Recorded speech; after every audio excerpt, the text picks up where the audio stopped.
শুধু পশ্চিমা বিশ্বই কি ইরানের উপর নিষেধাজ্ঞা দিতে পারে? ইরানও কম যায় না, তেহরানও নিষেধাজ্ঞা দিতে জানে। ইসরায়েলকে সমর্থন দেয়ায় যুক্তরাষ্ট্র ও যুক্তরাজ্যের উপর নিষেধাজ্ঞা আরোপ করেছে ইরান। ফিলিস্তিনি গোষ্ঠী হামাসের বিরুদ্ধে যুদ্ধে ইসরায়েলকে সমর্থন করার জন্য বেশ কয়েকটি আমেরিকান ও ব্রিটিশ ব্যক্তি এবং সংস্থার উপর নিষেধাজ্ঞার ঘোষণা দিয়েছে ইরান। দেশটির পররাষ্ট্র মন্ত্রণালয় এক বিবৃতিতে শাস্তিমূলক ব্যবস্থার ঘোষণা করেছে। এতে বলা হয়েছে, মার্কিন বিশেষ অপারেশন কমান্ডের commander general Brian P Fenton এবং মার্কিন নৌবাহিনীর ৫ম নৌবহরের সাবেক commander vice admiral bat Cooper সহ ৭ আমেরিকানকে নিষেধাজ্ঞার লক্ষ্যবস্তু করা হয়েছে।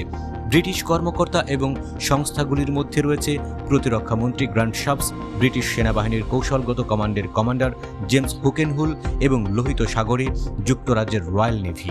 মার্কিন সংস্থা লকহিড মার্টিন, শেভরন এবং ব্রিটিশ সংস্থা এলবিট সিস্টেমের পার্কার মেগিট এবং রাফায়েল ইউকের বিরুদ্ধেও শাস্তি ঘোষণা করেছে Iran. Lockheed Martin corporation Gaza যুদ্ধে ইসরায়েলকে সামরিক সরঞ্জাম সরবরাহ করেছে। জেনারেল ডাইনামিক্স কর্পোরেশন গাজার বিরুদ্ধে যুদ্ধে ইসরায়েলকে ১৫৫ মিলিমিটারের বুলেট সরবরাহ করেছে। স্কাইডিয়া কোম্পানি গাজা যুদ্ধে ব্যবহারের জন্য ইসরায়েলকে ড্রোন সরবরাহ করেছে। শেভরন কর্পোরেশন পূর্ব ভূমধ্যসাগরে অবস্থিত গ্যাস কূপ থেকে গ্যাস উত্তোলন এবং সেখান থেকে অর্থ উপার্জন করে তা গাজা যুদ্ধে ব্যবহারের সুযোগ করে দেওয়ার অপরাধে ইরানে নিষেধাজ্ঞার কবলে পড়েছে। মন্ত্রণালয়টি বলেছে যে নিষেধাজ্ঞার মধ্যে রয়েছে ইরানের আর্থিক ও ব্যাংকিং ব্যবস্থার অ্যাকাউন্ট এবং লেনদেন ব্লক করা, ইসলামী প্রজাতন্ত্র ইরানের এখতিয়ারের মধ্যে সম্পদ ব্লক করা এবং সেই সাথে ভিসা প্রদান এবং ইরানের ভূখণ্ডে প্রবেশ নিষিদ্ধ করা।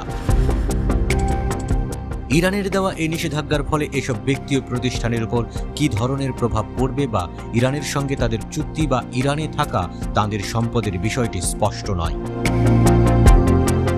ইরানের পররাষ্ট্র মন্ত্রণালয়ের বিবৃতিতে বলা হয়েছে, সংসদে পাশ হওয়া ২টি আইন বাস্তবায়নের অংশ হিসেবে এসব নিষেধাজ্ঞা আরোপ করা হয়েছে। এই ২টি আইনের একটি হচ্ছে পশ্চিম এশীয় অঞ্চলে মানবাধিকার লঙ্ঘন এবং মার্কিন যুক্তরাষ্ট্রের উত্তেজনা সৃষ্টিকারী ও সন্ত্রাসী কর্মকাণ্ডের বিরুদ্ধে লড়াই শীর্ষক আইন, আর অন্যটি হচ্ছে শান্তি ও নিরাপত্তার বিরুদ্ধে ইহুদিবাদী ইসরায়েলের বিদ্বেষমূলক তৎপরতা রুখে দেওয়ার আইন। ইসরায়েলে ৭ অক্টোবর ফিলিস্তিনি গোষ্ঠী হামাসের হামলার পর গাজা উপত্যকায় যুদ্ধ শুরু হয়। ইরান হামাসকে সমর্থন করলেও হামলায় সরাসরি জড়িত থাকার কথা অস্বীকার করেছে।